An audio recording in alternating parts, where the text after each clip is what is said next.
محترم بزرگوں اور عزیز نوجوانوں،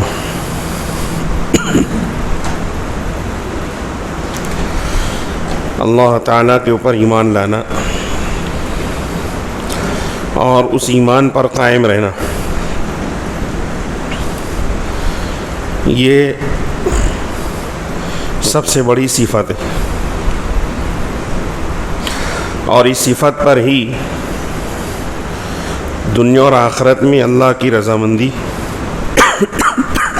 اور نجات کا دار و مدار ہے۔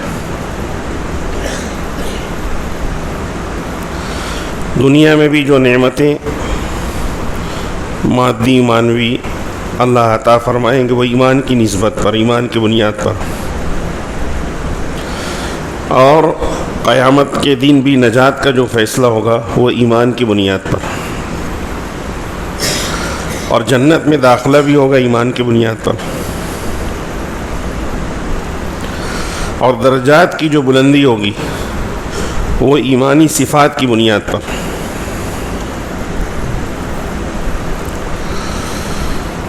ایمان ایک مجموعہ ہے، ایمان ایک مجموعہ ہے اور اس کا تقاضا اس کی صفات ہے۔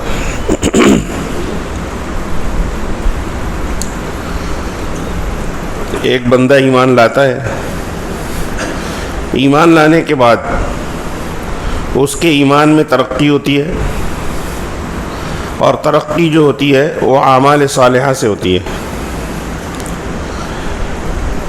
تو ایمان اور اعمال صالحہ کی نسبت پر مختلف صفات اس کو حاصل ہوتی ہے جو قرآن کریم کے اندر ہے، الگ الگ صفات بیان کی گئی ہے۔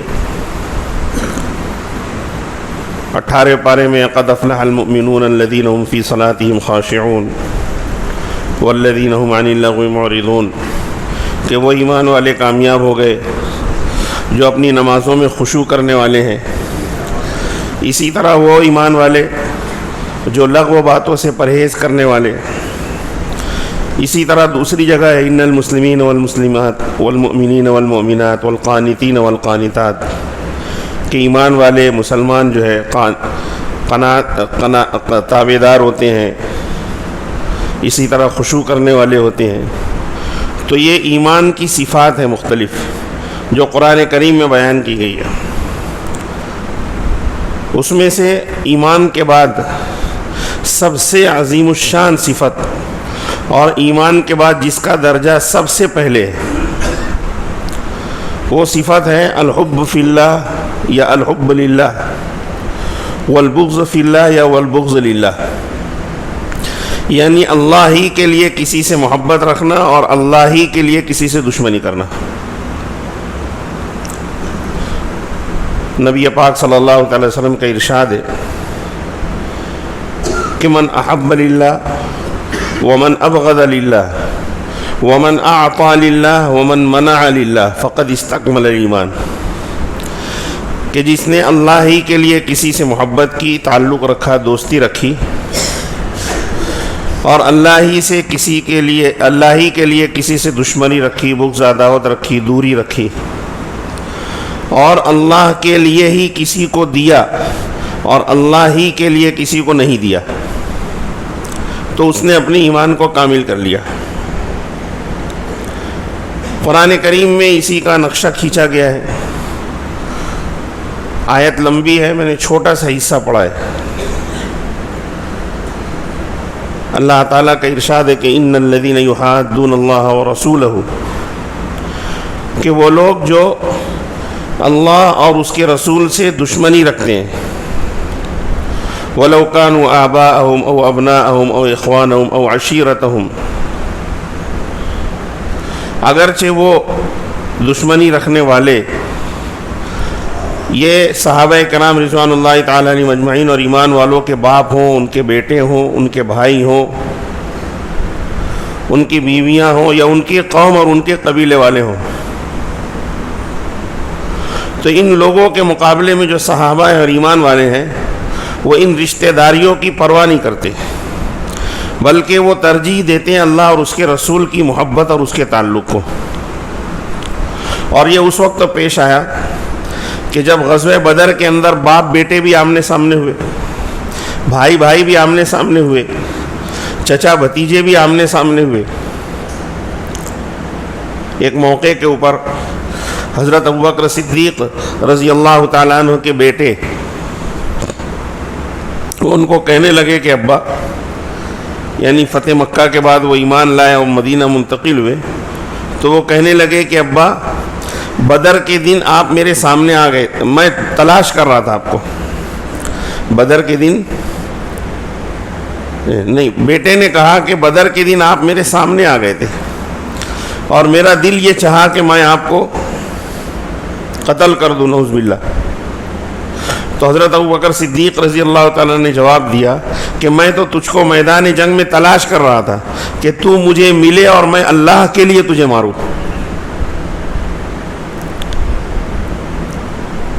حضرت نبی پاک صلی اللہ علیہ وسلم کے چچا حضرت عباس جو تھے وہ کفار اور مشرکین کے ساتھ آئے ہوئے تھے، گرفتار بھی ہوئے۔ اسی طرح بہت سارے ایسے لوگ تھے، سگے بھائی آمنے سامنے ہوئے۔ حضرت خالد بن ولید رضی اللہ تعالیٰ عنہ کے بھائی ولید، ان کا نام بھی ولید تھا، ان کے والد کا نام بھی ولید تھا، وہ پہلے ایمان لا چکے تھے، وہ اور حضرت خالد آمنے سامنے ہوئے۔ تو آیت میں اس کا نقشہ کھینچا گیا ہے کہ وہ لوگ جو اللہ اور اس کے رسول سے دشمنی کرتے ہیں یہ لوگ خسارے میں ہیں، نقصان میں ہیں۔ اور جب صحابہ اور مسلمان ایمان والے کے سامنے بات آتی ہے کہ یہ اللہ اور اس کے رسول کا دشمن ہے، تو وَلَوْ كَانُوا آبَاءَهُمْ وَأَبْنَاءَهُمْ وَإِخْوَانَهُمْ وَعَشِيرَتَهُمْ، کہ اگر یہ ان کے بھائی بھی ہوں، ان کے باپ ہوں، ان کے بیٹے ہوں اور ان کے قوم اور ان کے قبیلے والے ہوں، تو یہ ان لوگوں کو بخشتے نہیں ہیں۔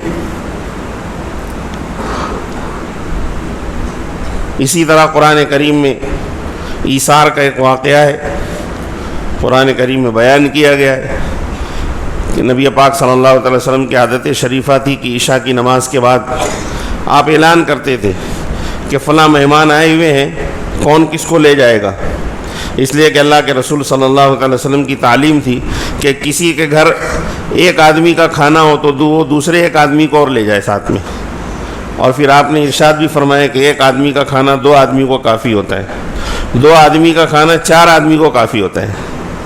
کافی ہے نا، ایک تو ہوتا ہے پیٹ بھرنا، پورا فل کر لینے کا، ٹنکی پوری فل، اور اپنی زبان میں ڈرائیور سیٹ کلینر سیٹ بھی فل، عام طور پہ بولتے ہیں ڈرائیور سیٹ تو خالی رکھو، وہ آنے والا ہے نا، وہ تو وہ بھی فل، وہ نہیں۔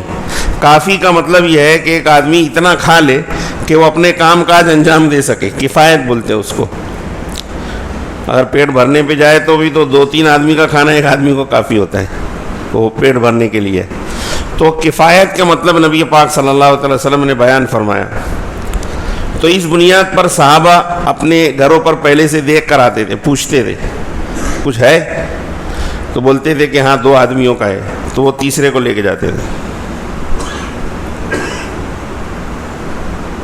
ایک صحابی تھے، نبی پاک صلی اللہ تعالیٰ علیہ وسلم نے کہا کہ بھئی یہ دیکھو یہ بچ گئے ہیں، ان کو کوئی لے جاؤ۔ انہوں نے کہا کہ چلو۔ جب گھر معلوم کیا تھا تو ان کے گھر والوں نے کہا کہ اتنا ہے جو بچوں کو ہو جائے، بس آپ کے لیے، میرے لیے نہیں ہے۔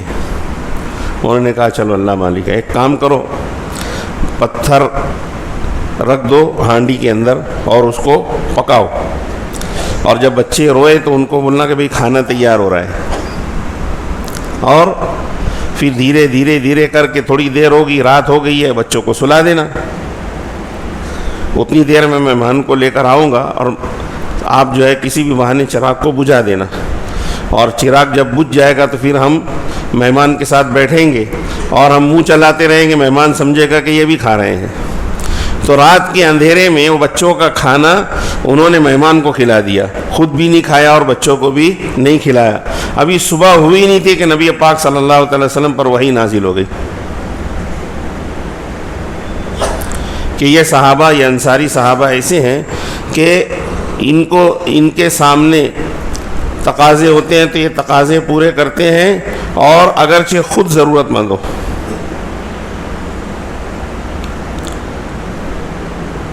تو یہ الحب فی اللہ، اور وہ جو ہے کہ بھئی ایمان والے نہیں ہیں، چاہے اپنے بھائی ہوں، چاہے اپنے دوست ہوں، چاہے قوم، چاہے قبیلے والے ہوں، وہ دشمن ہیں۔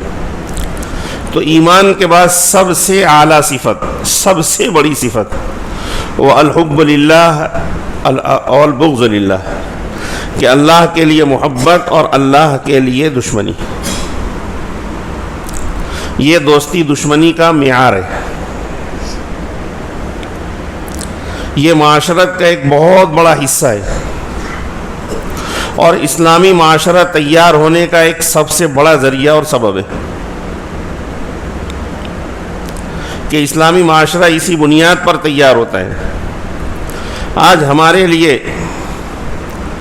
پوری دنیا کے مسلمانوں کے لیے ایک بہت بڑا المیہ، چاہے وہ اقتدار پر بیٹھے ہوئے لوگ ہوں، دنیا کے 56 سے زیادہ ممالک مسلم ممالک کہلاتے ہیں، اقتدار پر بیٹھے ہوئے ہیں، یا یہ کہ ہم جو غریب رعایا ہے، ہم غریب مسلمان جو مختلف ممالک کے اندر پھیلے ہوئے ہیں، وہاں سے کہانی شروع ہوتی ہے، اسلامی حکومت سے کہانی شروع ہوتی ہے، اور ہم جیسے ایک ایک مسلمان فرد کے اوپر وہ کہانی آ کر ختم ہوتی ہے۔ انفرادی اور اجتماعی طور پر ہماری دوستی کس کے ساتھ اور ہماری دشمنیاں کس کے ساتھ۔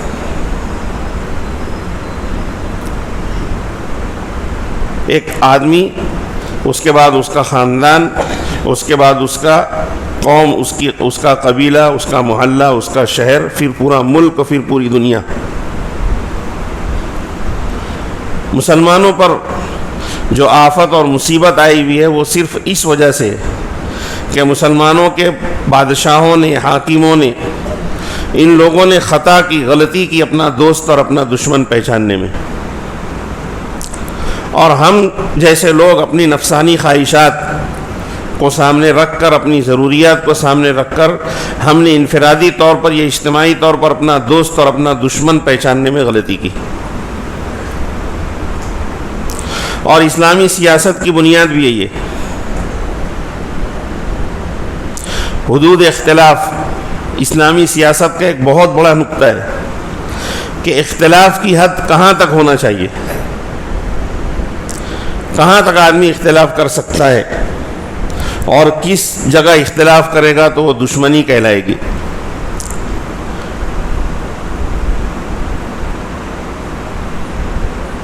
تو اس کی بنیاد بھی الحب فی اللہ والبغض فی اللہ کے اوپر ہے، اور یہ اتنی بڑی صفت ہے کہ کل قیامت کے دن جو لوگ عرش کے سائے کے اندر ہوں گے، جن لوگوں کو عرش کے سائے میں جگہ ملے گی، اس میں یہ بھی لوگ ہوں گے المتحابین فی اللہ یا المتحابین فیہ، دونوں لفظ ہے کہ میرے بارے میں محبت کرنے والے، میرے بارے میں محبت کرنے والے، یعنی اللہ کے لیے جمع ہونے والے، اللہ کے لیے جدا ہونے والے، اللہ کے لیے دوستی کرنے والے، اللہ کے لیے دشمنی کرنے والے، اللہ کے لیے دینے والے، اللہ کے لیے روکنے والے۔ تو یہ عظیم الشان صفت، یہ ایمان کے بعد سب سے بڑی صفت ہے، اور مسلمانوں کی اجتماعی اور انفرادی زندگی کے اندر کامیابی یا ناکامی کا دار و مدار، یہاں تک کہ اسلامی سیاست کا دار و مدار بھی اسی کے اوپر ہے۔ جہاں حدود ختم ہوتی ہے اس کی، اختلاف کی حدود جو الحب فی اللہ والبغض فی اللہ کے اوپر ہے، وہاں سے پھر دشمنیاں شروع ہوتی ہے، وہاں سے لڑائی جھگڑا شروع ہوتا ہے، وہاں سے فساد فی الارض شروع ہوتا ہے، اور اسی کا ہم اجتماعی انفرادی زندگی کے اندر شکار ہیں۔ آج دیکھ لو فلسطین کے حالات کیا ہیں۔ ابھی کل یا پرسوں کی رپورٹ میں بتلایا گیا ہے کہ غزہ کے ہر شخص کے اوپر موت کا خطرہ منڈرا رہا ہے۔ اجتماعی قحط تو ہو ہی گیا ہے، کھانے پینے کے سامان بالکل ختم، دوا علاج کے سامان ختم، اور اس کے ساتھ ساتھ زندگی اور موت سے کھیل رہے ہیں وہ لوگ، اور مسلم ممالک ہیں، لوگ ہیں، وہ لوگ اپنے اس کے اوپر اڑے ہوئے ہیں۔ مہینوں کے بعد جب لوگ انتظار کر کر کے تھک گئے، تو ابھی کل محمد ابن سلمان کا بیان آیا ہے، اس نے کہا کہ فلسطین کی آزادی یعنی فلسطین کو الگ ریاست کے طور پر قبول کرنے کے بعد ہی اسرائیل سے دوستی اور بات چیت ہو سکتی ہے، اس سے پہلے نہیں ہو سکتی۔ حالانکہ اس سے پہلے کھا رہے ہیں، پی رہے ہیں، ساتھ میں ہم پیالہ ہم نوالا، شراب شباب کباب سب۔ اب بیان یہ دے رہے ہیں جس کے لوگ منتظر ہیں مہینوں سے، اور اس سے زیادہ سخت بیان کے منتظر تھے۔ تو الحب فی اللہ والبغض فی اللہ، اللہ کے لیے دشمنی نہیں رکھی انہوں نے۔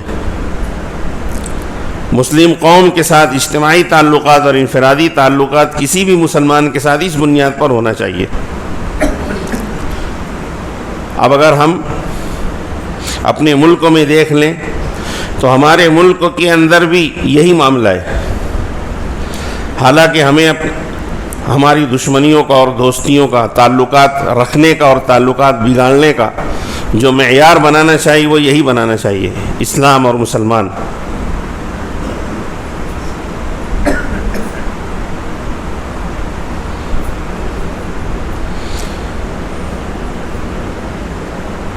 تو الحب فی اللہ والبغض فی اللہ کا تعلق مسلمانوں کی اجتماعی زندگی، انفرادی زندگی سے ہے۔ مسلم ممالک کے سربراہان نے اسلام کو اور مسلمانوں کو اور اللہ کو نظر انداز کر کے انہوں نے اپنا تعلق مادیات کی بنیاد پر جوڑا ہے۔ کس ملک سے کتنا زیادہ بزنس کا، تجارت کا فائدہ ہوگا، بس، چاہے وہ کوئی بھی ہو، پھر وہ اللہ کا دوست ہو، اللہ کا دشمن ہو، اللہ کا انکار کرنے والا ہو، کوئی بھی ہو۔ ہمارے ملک کے اندر بھی ہماری جو پریشانیاں ہیں، سیاسی طور پر ہماری جو پسماندگی ہے، وہ بھی اسی بنیاد کے اوپر ہے کہ ہم نے کلموں کو چھوڑ کر، آپس میں مسلمانوں کی آپس کی فکروں کو چھوڑ کر، مسلمانوں کی تکالیف کو، ان کی پریشانیوں کو آپس کے اندر نظر انداز کر کے ہم نے اپنے مادی مفاد کو آگے رکھا۔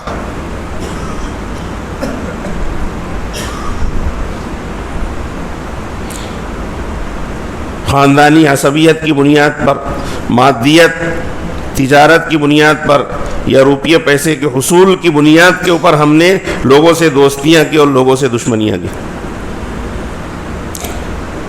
ایک بات بہت مشہور ہے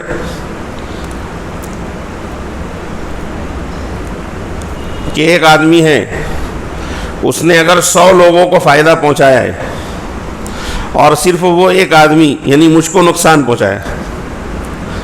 نقصان کیا پہنچایا؟ مطلب ہے کہ مجھ کو اس سے کوئی فائدہ نہیں ہوا، نقصان نہیں ہوا، الگ بات ہے کہ ایک شخص ہے 100 لوگوں کو اس کے ذریعے سے فائدہ ہوا، میرے ایک کو فائدہ نہیں ہوا تو میرا دشمن۔ میں اس بات کو بھول جاؤں گا کہ 100 لوگوں کا اس سے فائدہ ہوا ہے، اور اگر 100 لوگوں کا اس کے ذریعے سے نقصان ہوا ہے اور میری ایک کی ذات کا فائدہ ہوا ہے تو میں کہوں گا بہت اچھا آدمی ہے، میرا آدمی ہے یا میں اس کا آدمی ہوں۔ بات تو سمجھ میں آ رہی ہے؟ حالانکہ بنیاد یہ ہونی چاہیے تھی قوم کا فائدہ، اسلام اور مسلمانوں کا فائدہ، اسلام اور مسلمانوں کے مفادات۔ آج آپ دیکھ لیں کہ جو فرقہ پرست پارٹی جو اسلام اور مسلمانوں کو اس ملک سے جڑ سے اکھاڑ دینے کے در پہ ہے، آپ دیکھو ہمارے یہاں مہاراشٹر میں تو 2-4 لوگ ہیں گنتی والے، انگلیوں پر گنے جا سکنے والے، جو اپنے ذاتی مفادات کے لیے اس فرقہ پرست پارٹی کے ساتھ میں ہیں۔ لیکن آپ گجرات چلے جاؤ، آپ مدھیہ پردیش چلے جاؤ، آپ راجستھان چلے جاؤ، پورا شہر اس کے ساتھ میں، پھر چاہے مولوی ہو، چاہے حافظ جی ہو، چاہے حاجی صاحب ہو، چاہے کوئی بھی ہو۔ حالانکہ ہونا چاہیے تھا کہ اسلام اور مسلمانوں کے مفادات پر اس کی بنیاد رکھی جاتی، لیکن ذاتی فائدے کو اس کی بنیاد پر رکھا گیا۔ تو اس پر غور فکر کریں، اس پر غور فکر کرنے کی ضرورت ہے۔ حضرت مولانا سید ابو الحسن علی الندوی رحمۃ اللہ علیہ کی ایک مشہور بات ہے کہ ہمارے مسلمانوں میں ہر فرد تہجد گزار ہو جائے، یعنی اسلامی فرائض کو اور سب کچھ کو عمل کرنا 100% اس کی زندگی میں ہو جائے، لیکن اگر سیاسی شعور بیدار نہیں ہوا تو اس قوم کو تباہ و برباد ہونے میں کوئی نہیں بچا سکتا۔ سیاسی شعور کیا؟ یہی ہے سیاسی شعور، اسی کو سیاسی شعور کہتے ہیں۔ مولانا رحمۃ اللہ علیہ نے لکھا بھی ہے آگے، اور یہ بات انہوں نے پاکستان کے اندر کہی، جا کر پاکستان کے اندر کہی کہ دوستیاں اور دشمنیاں، تم دوستی کس کے ساتھ کر رہے ہو، دشمنی کس کے ساتھ کر رہے ہو؟ تم وہ دیکھو، آج اپنے مفادات کے لیے انفرادی ہماری زندگی بھی دیکھ لو، ذرا سا ہمارے فائدے کو مفاد کو چوٹ پہنچے گی، پارٹنرشپ ختم، ہے نا؟ بولے کیا ہوا؟ 15-20 سال سے ساتھ میں دھندا کر رہے تھے، کیا ہوا؟ تھوڑی سی کوئی بات ہو گئی، ختم معاملہ۔ ذاتی مفادات پر ضرب پڑتی ہے، تو ذاتی مفادات پر ضرب پڑنے کی وجہ سے آدمی پھر سب تعلقات، سب دوستی، سب کچھ بھول جاتا ہے، ختم کر دیتا ہے۔ تو ایک بہت بڑی صفت ہے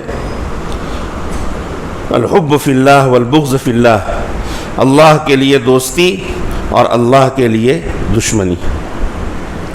ہم دیکھیں ہماری انفرادی زندگی، خاندان، پھر قوم کو دیکھ کر کے کہ ہمارے تعلقات کس بنیاد پر ہیں، ہماری دوستیاں کس بنیاد پر ہیں، ہماری دشمنیاں کس بنیاد پر ہیں، ہماری حمایتیں کس بنیاد پر ہیں، ہماری مخالفتیں کس بنیاد پر ہیں۔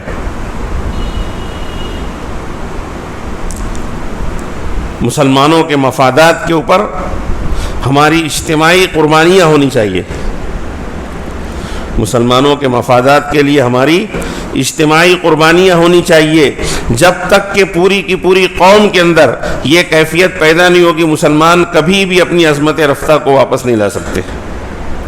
اسی طرح ہمارے اجتماعی مفاد، انفرادی مفاد کے لیے، انفرادی مفاد کو پس پشت ڈال کر کے اگر دین اور اسلام کے مفادات کو سامنے رکھیں گے تو بھی ہماری انفرادی زندگی کامیاب ہوگی۔ آج ذرا سی بات کے اوپر آپس میں ایک دوسرے کو مار دینا، آپس میں ایک دوسرے سے قتل، ابھی کتنا قتل کیوں عام ہو رہا ہے؟ اس کی وجہ یہی ہے، دوستیاں تھی، تعلقات تھے، لیکن بس تھوڑی سی بات پیدا ہوئی اور ختم ہو گئی۔ تو یہ بہت بڑا عمل ہے، اور یہ قربانی چاہتا ہے، اجتماعی قربانی چاہتا ہے، انفرادی قربانی چاہتا ہے۔ اس ضمن میں دوسری تمام چیزیں بھی آ گئی ہمارے نوجوانوں کے لیے۔ آج معاشرتی معاملے میں یہ بھی ہے کہ آج ایک غیر مسلم کو اپنے دین اور مذہب کے نام پر، غیرت کے نام پر ابھارا جا رہا ہے، وہ لوگ تیار ہو جا رہے ہیں، لیکن اسلام اور مسلمانوں کے احکام کے نام پر، سنت کے نام پر کسی بھی مسلمان کو غیرت نہیں آتی۔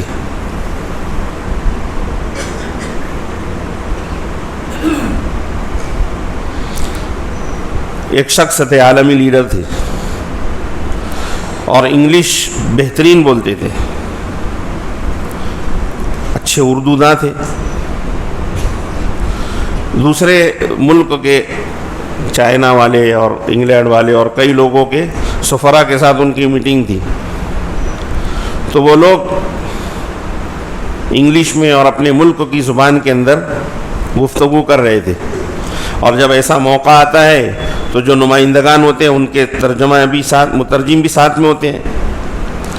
تو یہ جو انگلش بہت اچھی جانتے تھے وہ اردو میں بات کر رہے ہیں، اردو میں بات کر رہے ہیں، اور پھر ترجمان جو ہے ان کو انگلش میں ٹرانسلیشن کر کے ان کو دوسروں کو بتلا رہے ہیں۔ اب یہ کیفیت چلتی رہی، کچھ نہ کچھ تو رکھنا پڑتا ہی ہے نا، ایک تو ڈائریکٹ بات کرنا اور دوسرا ترجمہ کرنے والا ترجمہ بول کر کے بتائے بات، تو ظاہر بات ہے ویسا معافی ضمیر ادا نہیں ہو سکتا، ترجمہ تو ترجمہ ہی ہے۔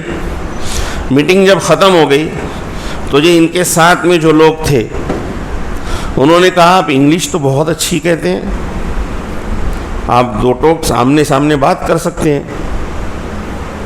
تو انہوں نے ایک جواب دیا، اس کو غیرت کہتے ہیں، اور جب تک کہ یہ غیرت اور حمیت ہمارے اندر بیدار نہیں ہوگی، ہم نہ مذہبی طور پر نہ سیاسی طور پر کبھی بھی اوپر نہیں آ سکتے. انہوں نے جواب دیا کہ میں ان سے زیادہ اچھی طرح بات کر سکتا تھا، لیکن میں نے دیکھا کہ جو چائنا والے وہ اپنی چائنیز زبان میں بات کر رہے ہیں، فرانس والا فرینچ میں بات کر رہا ہے، فلاں ملک والا اپنے ملک کی زبان میں بات کر رہا ہے. تو میں تو اردو داں ہوں نا، میں تو اردو سے تعلق رکھتا ہوں، تو میں کیوں نہ اردو میں بات کروں، میں کیوں نہ اپنی زبان میں بات کروں، میں کیوں ادھار لوں ان کی زبان. تو آج ہمارے جو نوجوانوں کو، مسلمانوں کو غیرت آنا چاہیے کہ جب ہماری اپنی معاشرت موجود ہے، ہمارے اپنے کپڑا پہننے کا معیار موجود ہے، ہمارے اپنے ہر طریقہ موجود ہے اسلام کا، تو ہم دوسروں کے طریقوں کو کیوں لیں؟